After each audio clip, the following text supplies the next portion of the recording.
Campaigning for the upcoming provincial council elections is now in full swing, with candidates and political representatives organizing meetings and rallies to raise public awareness. Let's take a look at some of the views expressed by a few political representatives at separate meetings that were held yesterday.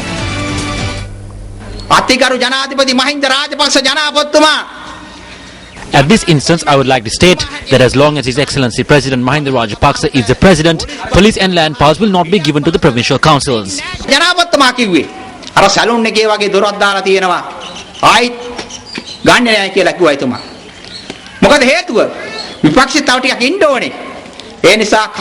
Thereby, I would like to say that no matter what anyone dribbles about, the government will win in the central, northwestern and northern provincial council elections. They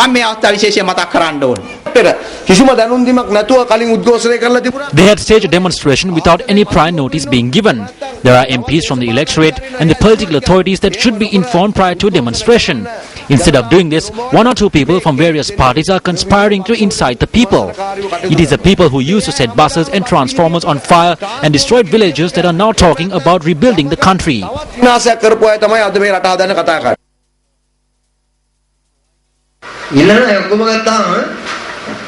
When you look at the list of candidates, it is made up of sons and nephews. Before the nominations were called for, the bigwigs like Minister Maithripala Sirisena said that not a single family member would be given nominations.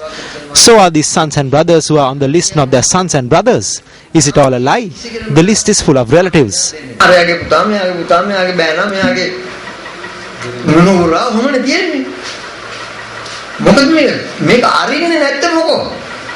පවුලෙන් එහාට අරින්නේ නැහැ. ලේසියෙන් දෙන්නේ නැහැ මේක. මොකෝ? මේක හොඳයි ඉල්ලමක්. ඡන්දේ නම් ඡන්දේ කරමු. ගහ ගන්නවනේ ඒක මේ කොම්පිටි ගම සියලුම දෙනාට කියලා මම මේ පිටණියක් අල්ලලා ගහ ගමු. There is no United National Party today. What exists is Ranil Wickremesinghe's party. I thought that I should take a decision based on principle, keep my head and seek the people's mandate. That is why I resigned my seat in Parliament and came before you. I know that my decision was correct and the path I have embarked on is the correct one. I resigned to become the Chief Minister.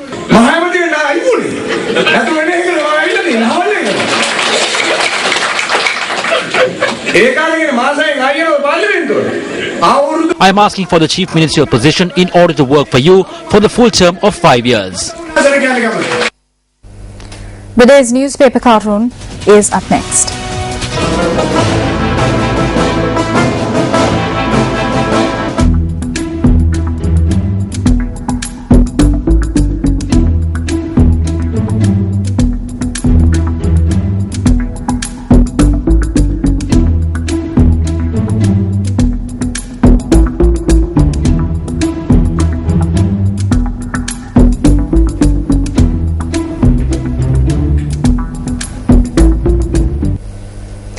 Oliver Cromwell was an English military and political leader and later Lord Protector of the Commonwealth of England, Scotland and Ireland between 1653 and 1658 following the overthrow and execution of King Charles I.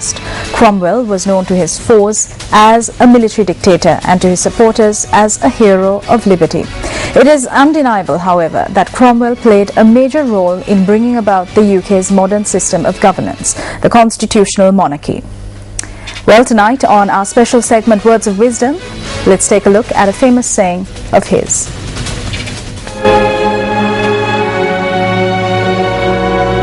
A few honest men are better than numbers. Oliver Cromwell, Lord Protector, Commonwealth of England, Scotland and Ireland.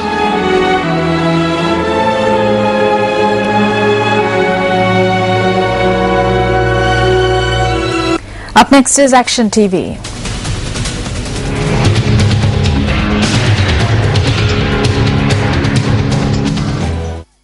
Action TV on the 22nd of July highlighted that investigations are to be held to look into whether the Mahindodaya laboratory program, which is meant to foster an IT-savvy generation, was in fact being implemented to suit the personal whims and fancies of certain individuals. This was following the fate that was suffered by the Megoda Mahavidyalaya, where a Mahindodaya laboratory was initially to be constructed.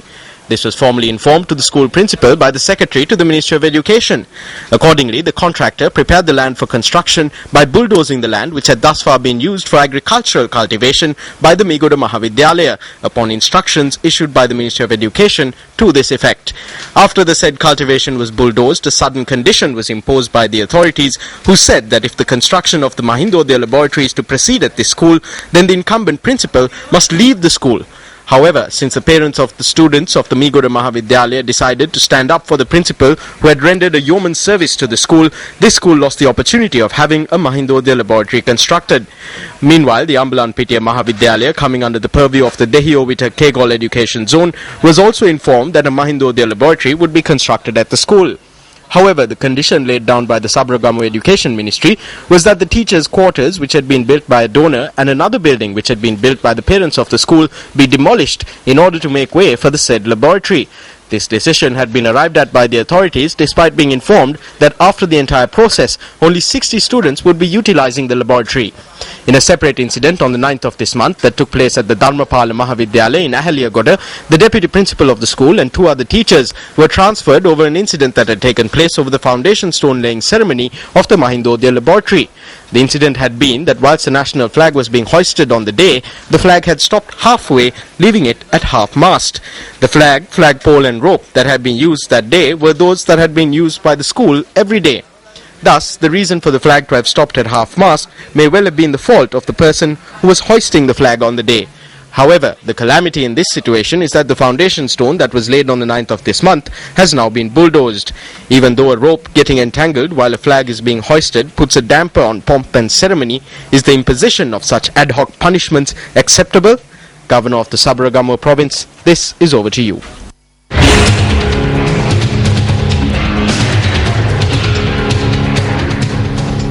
Staying in local news, 3 people were killed and 5 injured in an accident that occurred in the Dalugalla area in Pinnavala, Rambukkana this afternoon. The accident occurred when a 3-wheeler collided with a cab. Noting that the accident occurred due to negligence on the part of the driver of the cab, the police added that there had been 6 persons inside the 3-wheeler at the time. The group, who were relatives, had been travelling to the home of another relative from Hathaliyabda. 53-year-old K. Sophia and her 5-year-old grandson K.A. Umesha Umayanga were killed in the accident. Their bodies are currently lying at the Rambukkana District Hospital. Our reporter says that the body of 32-year-old Inoka Darashani Somasinghe, who was also killed in the accident, is currently lying at the Kegol General Hospital. The 3 persons travelling in the cab, who are residents of Malabe, were also injured in the accident. The police say that the injured are being treated at the Kegol and Rambukkana hospitals.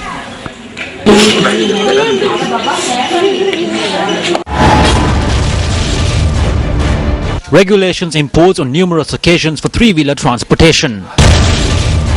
Decision to close off the right side of the vehicle to prevent passengers from exiting on the right. Decision to affix meters on all 3-wheelers. Limitation on the number of passengers. A Gazette announcement enforcing the aforementioned regulations. What does tomorrow hold?